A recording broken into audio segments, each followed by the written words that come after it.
untuk takwa. Yang lebih lama lagi, ini lama bukan main. Kapan dia? Dari mulai azan subuh sampai azan maghrib. Dari mulai terbit fajar sampai tenggelam matahari, 13 jam. Ini takwa yang panjang. Ini namanya puasa. Ngambil air wudhu, kumur-kumurnya sekali, meludahnya 5 kali.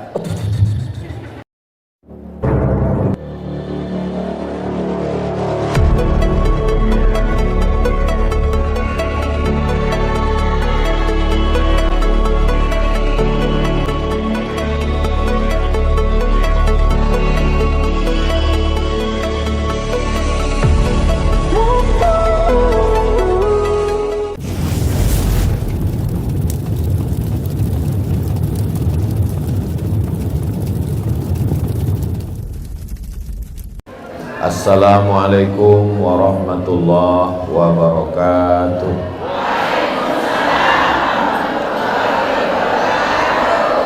Anak raja pergi menyelam. Pergi menyelam di hari Jumat.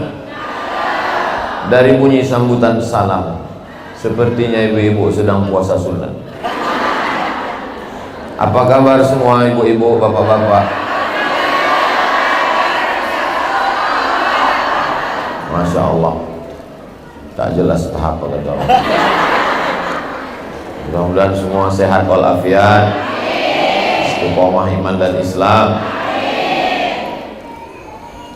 Yang mau saya jelaskan pada pertemuan ini ada 3. Yang pertama takwa, yang kedua kebersamaan, yang ketiga memaafkan. Dari mana dapat Ustadz yang 3 ini? Itu tulisannya di belakang. Yang pertama takwa.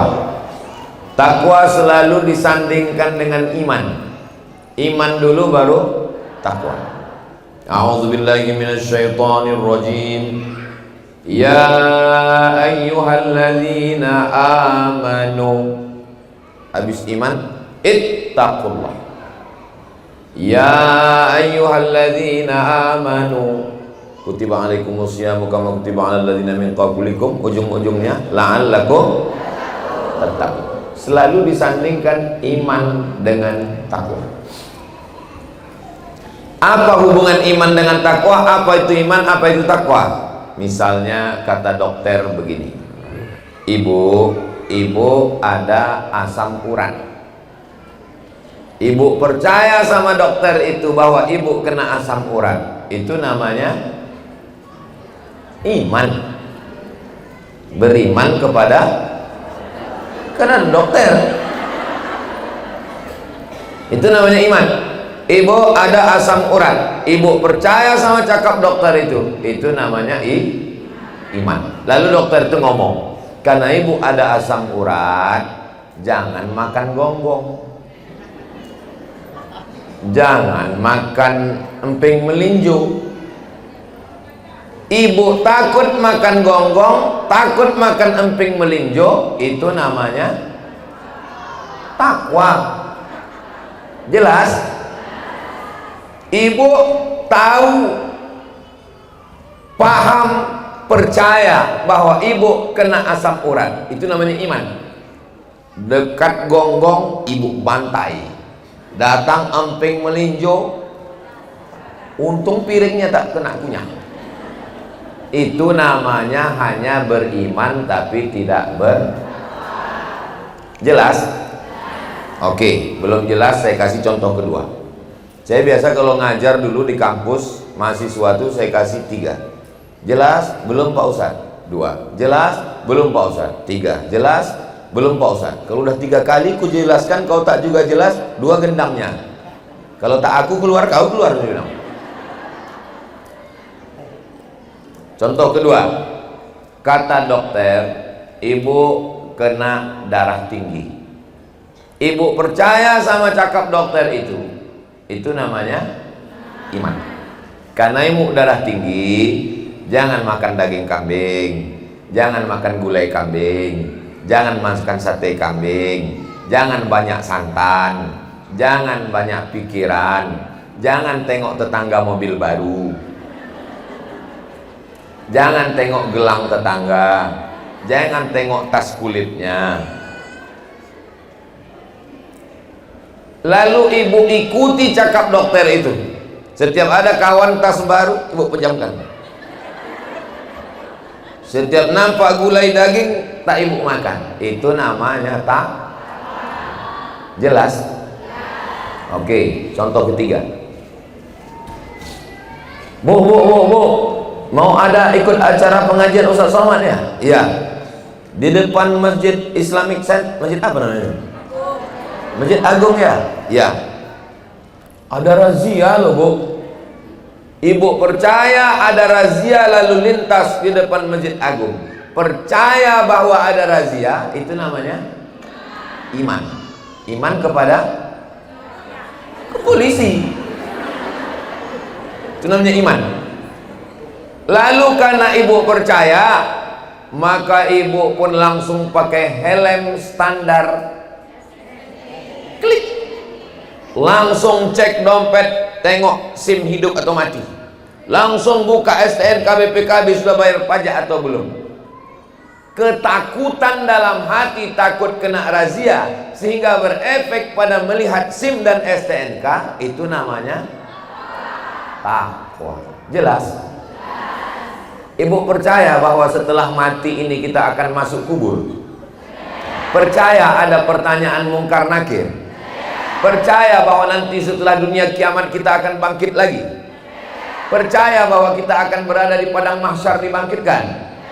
Percaya bahwa nanti kita meniti titian Shiratal Mustaqim?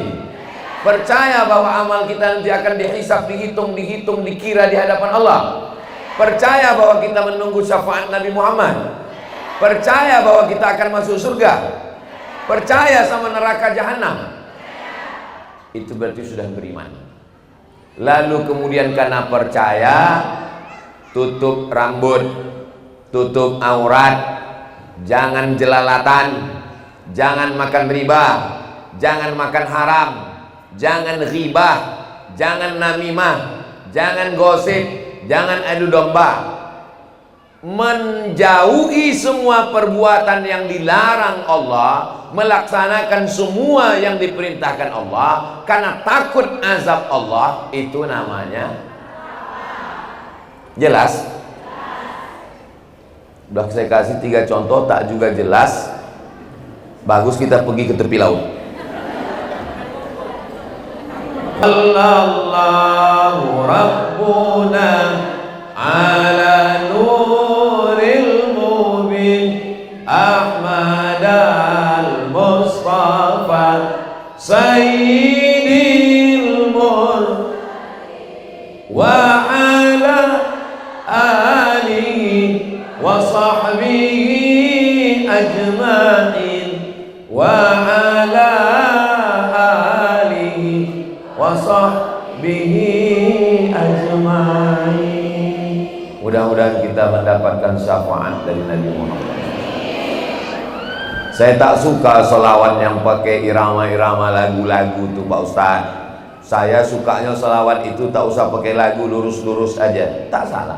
Allahumma sholli ala sayyidina Muhammad wa ala ali sayyidina Muhammad. Allahumma sholli ala sayyidina Muhammad wa ala ali sayyidina Muhammad. Allahumma sholli ala. Saya tak suka selawat yang pakai suara Pak Ustaz. Saya tenang kalau selawat itu dalam hati. Ya tak apa-apa.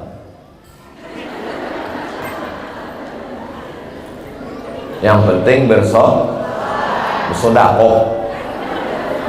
Karena acara kita nanti penggalangan dana. Nah, apakah takwa itu bisa tiba-tiba datang ke dalam hati kita?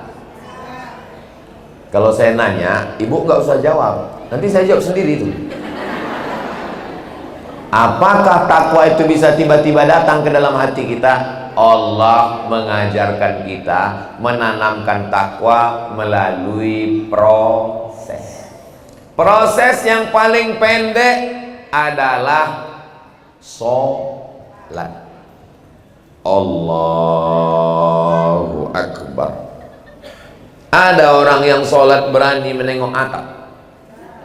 Oh, ada cicak kawin. Kenapa? Padahal tak ada CCTV, padahal dia di kamar, tidak ada ustadz, tidak ada supervisor, tidak ada pengawal, dia sendiri. Kenapa matanya tak jelalatan? Karena dia takwa. Tapi sholat sebentar, rakaat pertama 1 menit, rakaat kedua 1 menit, cuman 2 menit takwanya. Mana ada sholat? Ibu gatal betul rambut, takkan mau menggaruk. Ada ibu yang sholat menggaruk. Gatal betul, garuk sekali. Gatal juga lagi sekali. Gatal juga lagi. Begitu salam, pergi beli obat kurang. Menggaruk takut, mata jelalatan takut, mukena telekung panjang. Itu dalam rangka menanamkan takwa. Hasil daripada sholat itu apa? Inna sholata tanha anil fahsya. Itulah puncaknya. Fahsya, mungkar. Apa beda fahsya sama mungkar? Fahsya dosa, mungkar dosa juga. Apa beda dosa fahsya sama mungkar?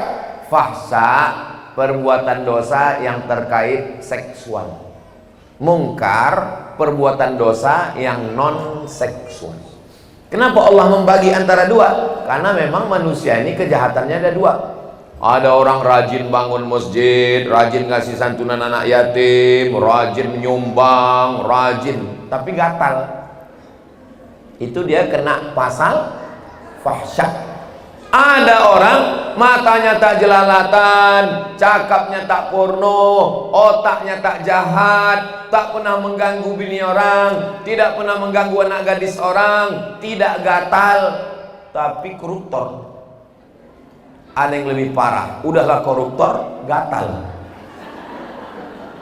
Mudah-mudahan suami ibu semuanya soleh semua. Ya Allah, selamatkanlah suami-suami ibu ini dari pelakor ya Allah. Wah, kuat kali amin ya. Sholat cuma 2 menit, 2 rakaat. Ada yang lebih lama lagi menjadi takwa. Kapan itu? Berangkat dari Madinah jam 8 pagi sampai di Makkah sore. Dari mulai berali labbaik Allahumma umrah. Ada yang berani ngupil? Kenapa takut ngupil? Takut gugur bulu hidung, kena denda. Ada yang berani bersisir rambut? Takut. Ada yang berani pakai minyak wangi? Takut. Nyangkut daging di gigi. Ada yang berani mencabut duri kurma untuk mencongkel gigi? Takut. Ada nampak burung merpati cantik, ada yang berani menangkap merpati? Takut. Sampai di mobil itu takut bercakap. Datang kawan cerita, ku tengok sana tuh belanja aja kerjanya. Datang pula kawan sebelah, sianu itu ku tengok asal ke sana nawarnya minta ampun. 2 menit takwanya. Umroh takwanya 10 jam. Kalau naik kereta api 5 jam. Habis tawaf, habis sa'i, tahallul, langsung mencari kawan sekursi tadi. Apa yang mau aku ceritakan tadi? Oh memang iya, aku tengok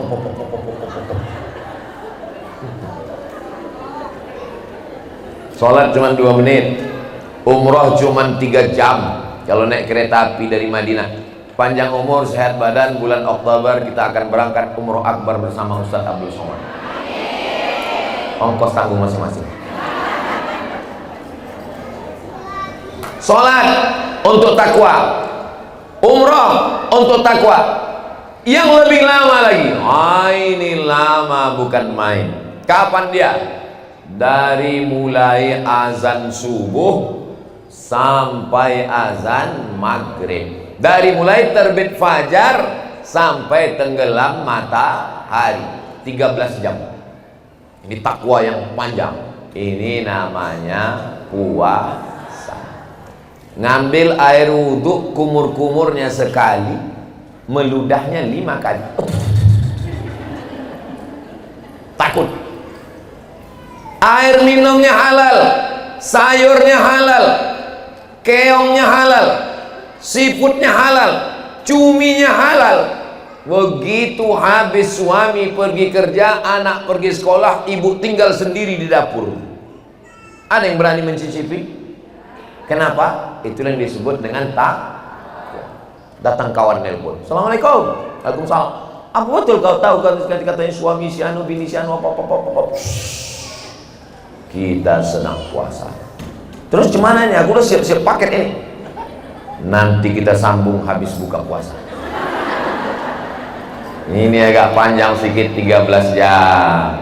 Sholat 2 menit. Masuk umroh 3 jam, 10 jam. Masuk puasa, ini panjang, 13 jam. Ada yang lebih panjang lagi.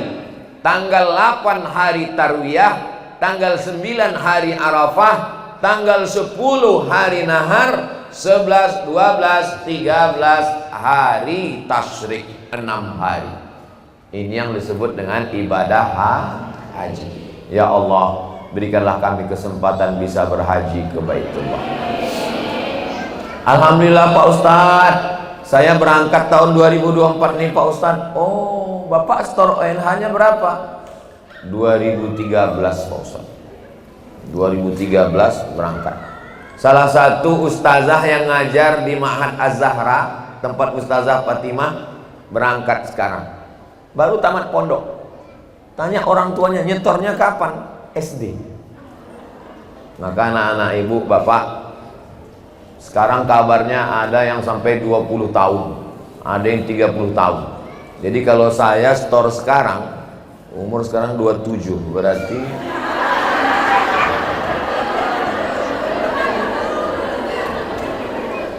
mudah-mudahan ibu, bapak, anak-anaknya semuanya diberikan haji yang mabrur.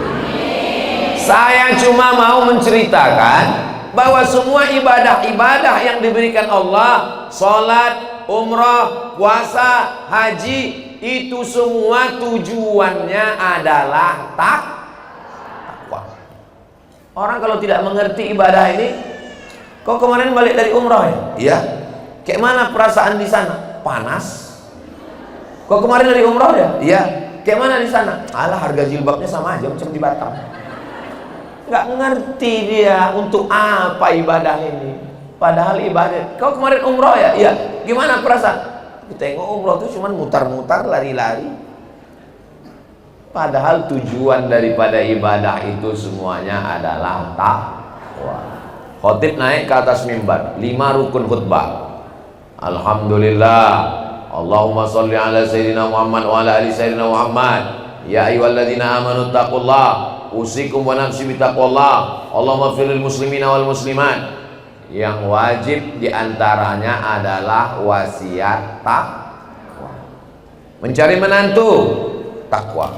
Mencari istri, takwa. Mencari suami, takwa. Mudah-mudahan anak-anak ibu dapat suami yang bertakwa. Waktu Ustadz bilang mudah-mudahan dapat suami takwa, semuanya bilang amin. Ada satu ibu-ibu diam aja dia. Pas ditanya, ibu kok nggak ngaminkan? Saya sudah dapat katanya. Loh, kok ibu tahu? Rupanya nama suaminya Pak Takwa. Bapak Ibu yang dimuliakan Allah Subhanahu wa taala, itu penjelasan yang pertama, penjelasan takwa. Takwa, kebersamaan, memaafkan. Kita ucapkan selamat datang kepada Bapak Ketua KNPI Kepulauan Riau. Namanya Pak Tedino. Tengok baik-baik, tak lama lagi balihonya akan banyak.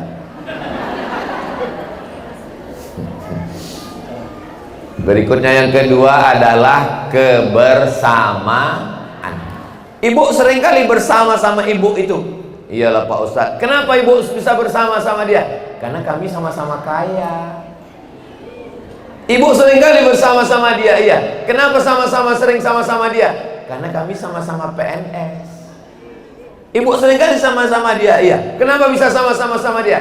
Kami ini sama-sama bangsawan Pak Ustadz, bangsa yang hidup di awan. Orang bisa bersama kalau banyak bersama. Kok kenapa akrab kali sama dia? Aku memang bestie betul sama dia. Kenapa? Karena kalau ngomong aib sama orang sama dia itu enak kali. Enak kali. Banyak kali ya Jinomotonya. Kadang aku udah kehabisan bahan, ada aja bahannya. Orang bisa bersama kalau banyak kesamaan. Kenapa ibu bisa sama-sama pengajian ini? Karena sama-sama beriman, sama-sama bertakwa. Kalau bersama karena harta, hartanya hilang, masih enak bersama? Kalau bersama karena kuasa, waktu kawan tak ada kekuasaan, masih enak bersama? Kalau bersama karena sama-sama PNS, waktu kawan kerja kita pensiun, masih enak berkawan?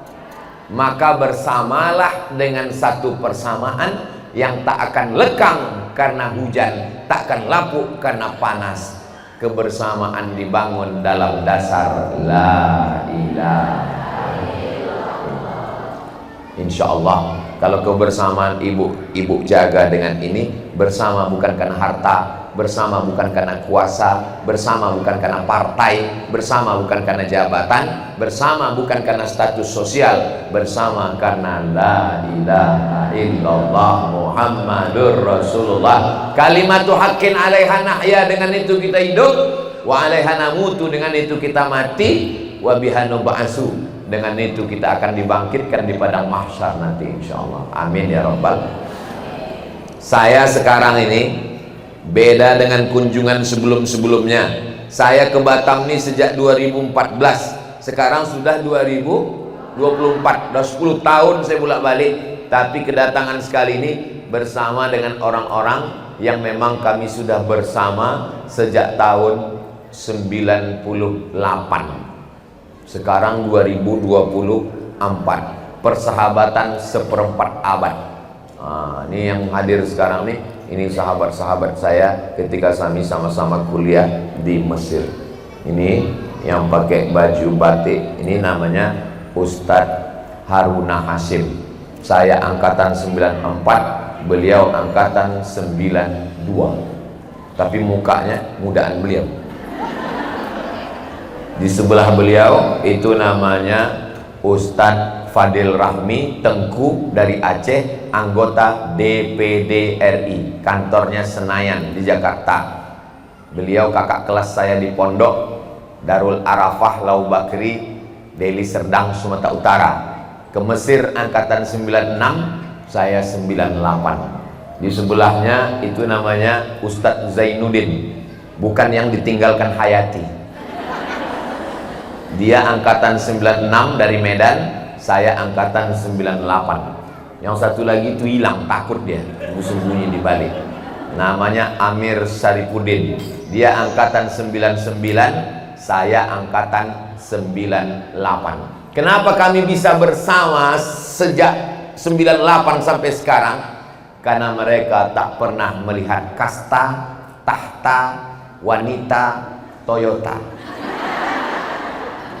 Tak pernah kami berkelahi, tak pernah kami bertengkar, tak pernah kami macam-macam. Tadi sebelum kemari sempat video call dengan sahabat kami. Beliau jenggotnya sudah segini, tak pernah diejeknya saya yang belum tumbuh ini. Beliau sorbannya besar, beliau pimpinan pondok tahfiz Quran. Waktu saya datang ke pondoknya, santrinya ramai laki-laki perempuan. Serius orangnya, tak macam saya, serius. Lalu saya pun cerita sama dia macam mana kami dulu di kota Makkah Al-Mukarramah. Jamaah yang paling kami tunggu-tunggu waktu jadi mahasiswa kuliah dulu adalah jamaah yang datang dari Sumatera Barat. Kenapa? Mereka banyak bawa rendang.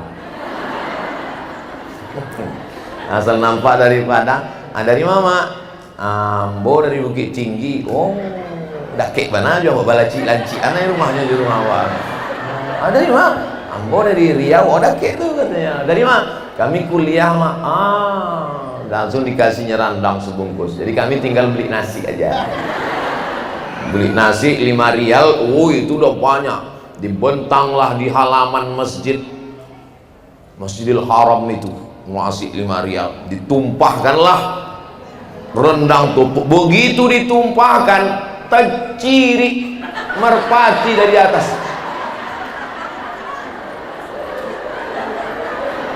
Tak bisa dibedakan mana yang dari atas, mana yang dari bawah.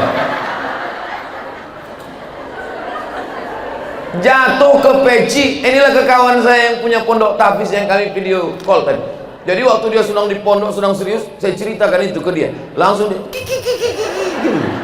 hilang wibawanya, langsung hilang harkat martabat dia di depan santri saya.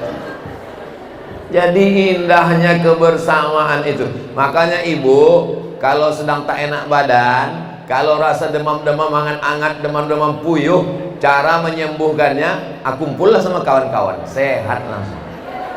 Betul? Ini kami nih sejak di jalan jumpa. Saya pernah dibawa Ustadz Endri menjenguk Ustadz kita di sini. Ustadz tolong jenguk ini Ustadz alumni Mesir. Maaf, mohon maaf, kena penyakit gula, sudah menghitam kulitnya Ustadz. Terbaring di rumah. Tak bisa lagi menyambut kami di ruang tamu. Masuk saya ke kamar. Begitu nampaknya saya, kami alumni Mesir, langsung cerita tentang Al-Azhar Kairo 1 jam. Sehat dia langsung diantarnya kami ke ruang tamu. Anak istrinya pun terkejut, katanya abang sakit, sehat langsung jumpa kau. Makanya kalau nengok ada orang sakit, jangan bawakan jeruk. Orang sakit dikasih jeruk. Yang orang dibawakan jeruk, apel, anggur tuh orang sehat. Orang sakit, kalau orang sakit bawakan kawan-kawannya, dudukkan, insya Allah sehat dia, insya Allah. Begitulah ibu menjaga kebersamaan ini, insya Allah. Bersama di pengajian Muslimah Batam, bersama di surga Jannatul Firdaus. Saya terus terang, kenapa bisa berkawan sama mereka ini, walaupun statusnya sekarang udah macam-macam, itu karena mereka cakapnya tak meninggi. Saya kalau udah ngobrol sama kawan, gasnya kencang, itu tak tahan saya. Ada model kawan ini macam Kap 70, tapi ada model King Cobra. Saya kalau udah kawan cakapnya terlalu tinggi, udah kau terus duluan. Kalau bahasa Melayu namanya tinggi sebenang. Tahu tinggi sebenang? Cakap tuh tinggi aja, walaupun sebenang pun jadilah. Sebenang tuh kan tipis itu, ada tinggi terus cakap. Saya kalau kawan sama orang tinggi cakap tak tahan saya. Kau kalau mau tinggi mau duluan lah, aku begini aja. Saya yakin dan percaya ibu. Makanya kalau kita mau menjaga persamaan, kebersamaan, jangan singgung perasaan. Jangan cerita rumah sama orang yang belum punya rumah. Jangan cerita bini sama orang yang belum. Jangan cerita anak sama orang yang belum. Pandai-pandai jaga perasaan, jagalah hati, jangan sakiti hati, supaya jangan sampai sakit hati. Kaca jatuh bisa direkat, galah patah bisa disambung, tapi hati yang sakit kemana obat akan dicari. Betul bu? Saya yakin dan percaya ibu ini bisa ikut pengajian ramai ini karena hatinya tidak tersinggung. Coba kalau hatinya tersinggung, ayo kita pengajian yuk. Di mana? Ini acara Muslimah Batam. Aku sebetulnya aku pengajian Ustaz Somad, tapi nengok mukanya mau muntah. Daripada jumpa aku nanti di sana. Jadi kau nggak ikut pengajian, aku ikut pengajian, streaming aja dari rumah. Tolong nanti pas acara tuh kameranya ke muka Ustaz aja ya, yang ke yang lain. Nanti nampak aku pecahkan handphonenya. Makanya jaga perasaan orang. Saya tahu cakap saya banyak menyinggung perasaan bapak ibu. Pas saya cerita tadi tentang darah tinggi, yang darah tinggi, mak aku nih gitu. Pas saya cerita tadi tentang asam urat, mak aku nih gitu. Makanya kuncinya jangan terlalu merasa. Perasaan itu biasa-biasa aja. Orang kalau terlalu sering merasa, sikit-sikit merasa, lama-lama mati tegak. Belum datang malaikat maut, udah mati duluan. Insya Allah ibu bapak semuanya sehat walafiat zahir dan batin. Jaga kebersamaan, sama-sama ngaji, sama-sama takut sama Allah, sama-sama ingin keluarga sakinah mawaddah warahmah, sama-sama ingin selamat dari fitnah akhir zaman, sama-sama ingin mendapatkan ilmu dari Buya Yahya, dari guru-guru kita, dari Ustadz Abdul Somad, sama-sama saling mendoakan, minta doakan, dan sama-sama husnul khatimah insyaallah. Allahumma khtim lana bi husnil khatimah. Pada akhirnya kebersamaan kita ini akan berakhir. Sama-sama ke Mesir 98, sama-sama belajar di Al-Azhar, sama-sama ikut Persatuan Mahasiswa Riau di Kairo, sama-sama pulang ke bumi lancang kuning, sama-sama berdakwah. Tapi Ustadz Saiful Fajri, orang asli dari Batam ini, itu kawan saya seangkatan itu, mendahului saya. Untuk kawan-kawan sahabat keluarga yang mendahului kita semuanya, mereka tanda terkenang, tanda teringat. Untuk mereka semuanya Al-Fatihah. A'udzubillahi minasyaitonirrajim. Bismillahirrahmanirrahim. Alhamdulillahirabbil alamin. Ar-Rahmanirrahim. Maliki yaumiddin. Iyyaka na'budu wa iyyaka nasta'in. Ihdinas siratal mustaqim. Siratal ladzina an'amta 'alaihim ghairil maghdubi 'alaihim waladdallin. Amin. Orang yang kembar seperut, seayah, seibu pun belum tentu matinya bisa sama-sama. Jadi ibu siap bersama berarti siap berpisah. Sama-sama mengaji, siap berpisah. Siap bersama, siap ditinggalkan, siap meninggalkan. Saya WA lah ke kawan saya, kalau aku mati kau jangan datang ke Pekanbaru ya, jangan tengok jenazahku ya. Dijawabnya, kenapa gitu pula Mat? Kata dia, karena tanganku tak bisa menghapus air matamu. Langsung dijawabnya, pret, kata dia. Kadang kawan kita ini serius sekali. Gitu juga kadang sama kawan-kawan ini saya bilang, kalau ku tengoklah dari aku sekarang, aku ini kan kurus, pergi ke sana kemari. Kalau aku tengok antara aku sama kau, nampaknya aku duluan. Janganlah gitu Man, janganlah itu. Kenapa kau pula duluan? Maksudnya aku duluan yang mengiringi jenazah kau. Ya serius sekali. Kalau saya sama ibu, ya terserah aja. Saya belakangan ibu duluan boleh. Ibu duluan. Mati ini tidak usah terlalu takut mati, tapi jangan pula terlalu berani mati. Jangan habis pengajian, aku Pak Ustadz setelah ngaji sama Ustadz ini nggak takut mati, berangkat ikut pengajian tak ada pakai helm. Prit, kata Pak Polisi, kenapa nggak pakai helm? Nggak takut saya mati Pak. Kata Pak Polisi, memangnya kau aja yang ngaji, aku streaming juga aku ngaji. Kata dia. Memang kau nggak mati tapi kena tilang, kata dia. Mati jangan terlalu takut. Ini takut, kau pengajian nanti? Enggak, aku takut mati. Kalau tak mati kata Allah tak mati, kalau mati kata Allah mati. Innama amruhu idza arada syai'an ayaqula lahu kun. Di dalam kelambu pun mati, minum kopi pun mati. Mak saya mengirim saya ke Mesir 4 tahun, habis ke Mesir ke Maroko 2 tahun, habis itu ke Sudan, habis itu pergi ke sana kemari, tak mati-mati. Diancam orang bolak-balik, tak mati-mati. Ibu kalau punya anak, biarkan dia sekolah jauh-jauh. Ini banyak orang anaknya dapat beasiswa, anak kau jadi kuliah, aku takut mati. Dari Banda Aceh, dari Biren terbang ke Mesir, balik tak mati. Dari Medan berangkat tak mati. Ustadz Zaki Habib, mana Habib Zaki? Habib Zaki, ada juga Habib Zaki dari Lombok hadir bersama kita sekarang. Dari Lombok transit Jakarta, datang ke Batam, berangkat ke Mesir, tidak mati, bisa bersama sampai saat ini.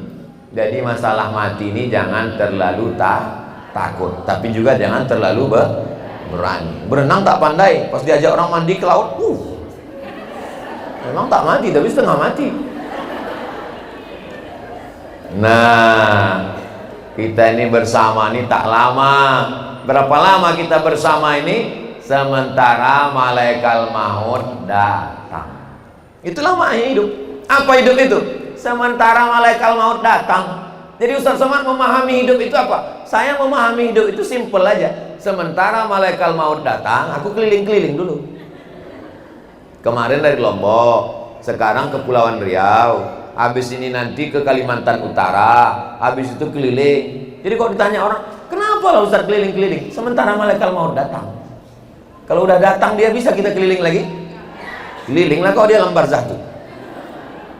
Sementara dia datang, sibukkan dengan sholat duha.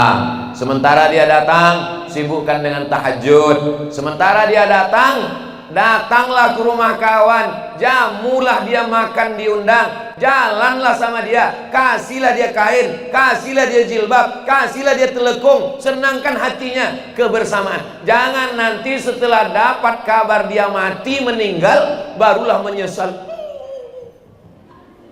Menyesal kali aku Pak Ustaz. Apa gunanya menyesal? Kalau mau menyenangkan hati kawan, sekarang lah. Ibu kalau mau ngasih jilbab, mau ngasih apa sama ibu? Kasih sekarang, kasih. Jangan nanti pas sudah meninggal, barulah. Begitu dapat kawan meninggal, langsung nyari.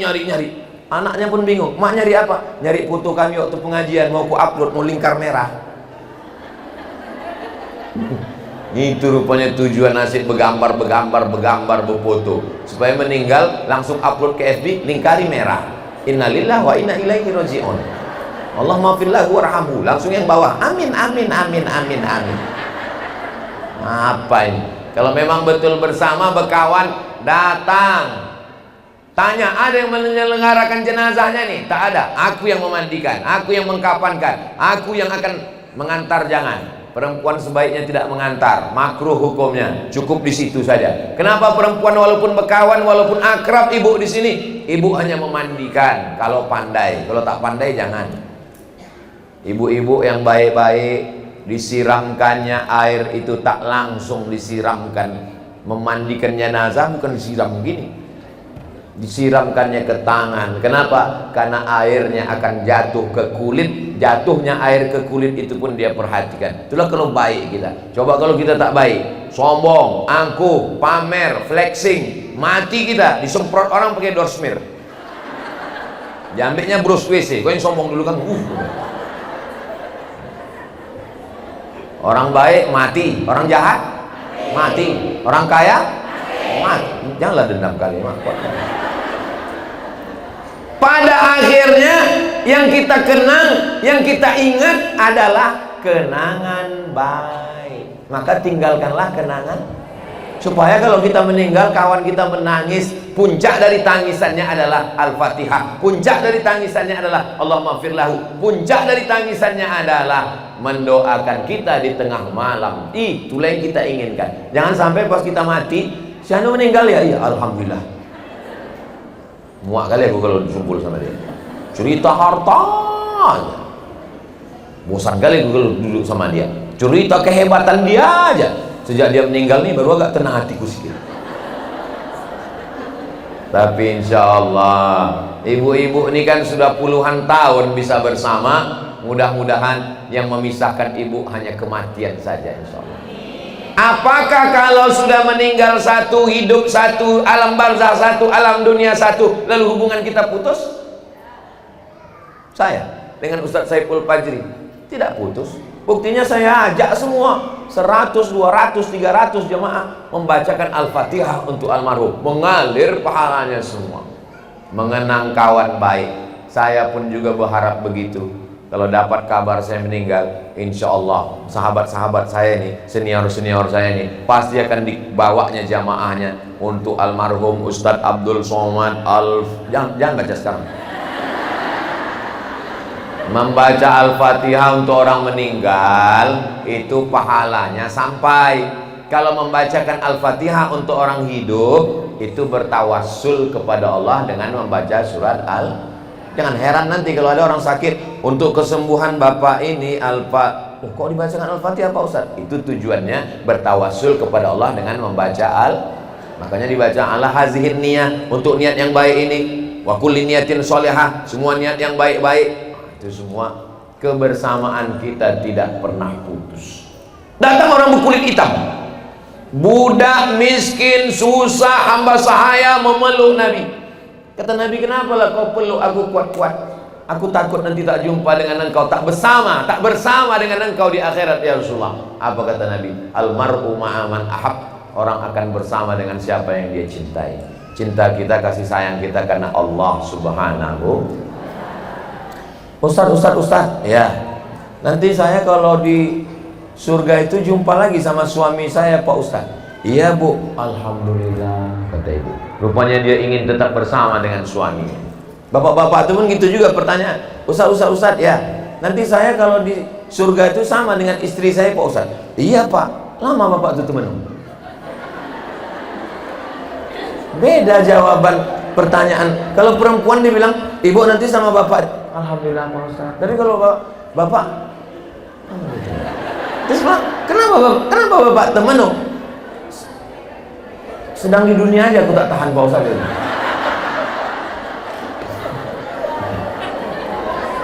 Kenapa Bapak tak tahan? Apa yang menyebabkan Bapak tak tahan? Setiap aku mau pergi dikasihnya kain, Pak Ustaz. Dikasihnya sorban, dikasihnya tasbih, dititipkannya peci. Setiap itu dalam tasku. Selalu ditanyanya, abang udah sholat? Gimana kain? Gimana baju koko? Itu Pak, perempuan yang selalu menanya udah sholat, tinggal di hotel mana, hotel syariah apa tidak. Itu bukan istri. Lalu apa? Itu adalah bidadari surga yang dikirim Allah untuk mendampingi Bapak. Nanti Bapak tuh pulang, dia kan orang tua walaupun tak datang kan ikut streaming. Nanti dia bilang, pas ibu nanti pulang tengoklah, pasti dia ngomong, engkau adalah bidadari surga. Nah, ibu pun pura-pura tak ngaku bidadari. Masa bidadari gemuk, Pak? Lalu Bapak tuh pun pandai pula menjawab, kau memang bidadari tapi diturunkannya di rumah makan.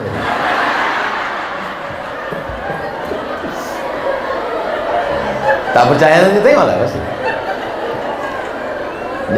Yang lain boleh diingat, yang ini tak usah diingat. Udah jam 3 rupanya. Rupanya kalau ngomong kita di depan orang yang hatinya bersih itu tak terasa waktu itu berlalu. Jawabannya so sweet. Takwa sudah, kebersamaan sudah. Yang terakhir adalah memaafkan. Buya Hamka ini kan di samping ulama dia sastrawan. Dia menulis novel. Ada novelnya Di Bawah Lindungan Ka'bah, ada novelnya Tenggelamnya Kapal Pandarwik. Dituduhlah dia plagiat dari penulis Mesir namanya Al-Manfaluti. Ditulis di harian Lekra punya PKI. Hamka plagiat. Dia diam, tak membalas. Karena memang kita diajarkan dalam kata-kata hikmah, idza nataqas safihu fa khairum min ijabatihi sukutu. Kalau ada orang dungu bodoh mengejek-ejekmu, maka jawabannya adalah kalau kau dicaci maki orang, keluar sumpah serapah kebun binatang dari mulutnya, lalu kau balas, apa beda kau sama dia? Bihamka diam. Hari berganti, musim berubah, rezim pun tumbang, PKI pun ikut tumbang. Ketika Buya Hamka sedang duduk-duduk di rumah, tiba-tiba datang seorang perempuan, anak gadis, membawa calon suaminya yang mau masuk Islam. Ayah, kencong-kencong mah. Lalu Buya Hamka nanya, Assalamualaikum. Waalaikumsalam. Kata Buya Hamka, kau siapa? Saya Astuti, Buya. Nama perempuan ini Astuti. Terus apa tujuan kemari? Membawa suami saya ini, dia mu'allaf, dia mau masuk Islam. Kata ayah saya, kau bawa laki kau calon suami ini belajar agama Islam pada Hamka, Haji Abdul Malik Karim Amrullah. Oh, siapa nama ayahmu? Nama ayah saya Pramudia Anantatur, yang dulu memfitnah Buya Hamka. Seniman sastrawan PKI yang memfitnah Buya Hamka. Rupanya di akhir hayatnya dia tak mau anak gadisnya nikah dengan tak Islam. Disyaratkannya menantuku mesti masuk Islam dan belajar Islamnya kepada Buya Hamka. Dan Hamka mau mengajar anak ini, mau mengajar menantunya ini. Lama saya memenung waktu membaca buku ini, ditulis oleh Irfan Hamka, judul bukunya Ayah. Masih ada bukunya, silakan dapatkan di toko-toko terdekat. Seandainya datanglah orang yang mengejek-ejek saya, haters, yang membuli saya, tiba-tiba dia datang, anaknya datang. Kau anak siapa? Aku anak haters. Siapa nama kau? Binti Haters. Apa tujuan kau datang? Aku mau belajar agama Islam sama lakiku. Langsung saya pesan, kau cari Ustadz Haruna Hasim. Aku tak sanggup, nanti ku caci maki kau, bengkak udah hatiku. Buya Hamka begitu lapang dadanya, bisa memaafkan orang lain. Jadi kalau ada orang yang kenapa dia profesor doktor padahal tidak sekolah formal? Buya Hamka itu tidak pernah sekolah formal. Datang dia ke Mesir, ceramah sekali, langsung dikasih doktor dari Al-Azhar. Ustadz Somad 4 tahun di Mesir, pulang LC. Sakit hati saya ke Buya Hamka. Dia cuma sekali datang presentasi, langsung dikasih sama Al-Azhar Kairo doktor. Rahasianya di mana? Hatinya memaafkan orang lain. Mudah-mudahan terutama yang ceramah ini bisa memaafkan orang lain. Ibu sudah maafkan dia? Saya sudah maafkan Pak Ustadz. Sudah ke rumahnya sampai mati tak mau Pak Ustadz. Ibu sudah maafkan dia? Sudah Pak Ustadz. Saya kan selalu dengar ceramah Pak Ustadz. Sudah salaman sama dia? Belum memaafkan. Wasari'u ila maghfiratin min rabbikum wa jannatin arduha as-samawati wal ard u'iddat lil muttaqin. Siapa itu sifat orang bertakwa? Alladzina yunfiquna fis sarra wad dharra wal kaziminal ghaiz wal 'afina 'anil nas. Mampu memaafkan orang. Ya Allah, bukakanlah hati kami untuk bisa memaafkan orang lain. Saya kalau disuruh ceramah siap, kalau disuruh tablik akbar insya Allah. Tapi kalau memaafkan orang lain memang agak berat sedikit. Tapi insya Allah kita tetap berusaha karena kita selalu minta maaf sama Allah. Tapi kita berat memaafkan orang lain. Mudah-mudahan kita termasuk orang yang bisa meminta maaf dan memaafkan orang lain. Amin ya Rabbal. Jadi kalau ada yang nanya, sama siapa kalian ngaji tadi? Sama Ustadz Somad.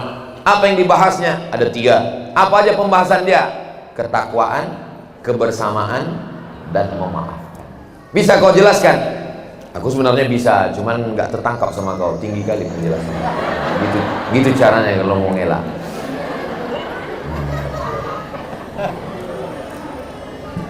Bapak Ibu tidak usah ingat, tak usah tulis, tonton ulang, share melalui channel Ustadz Abdul Somad Official. Jangan lupa subscribe, like, share, and comment.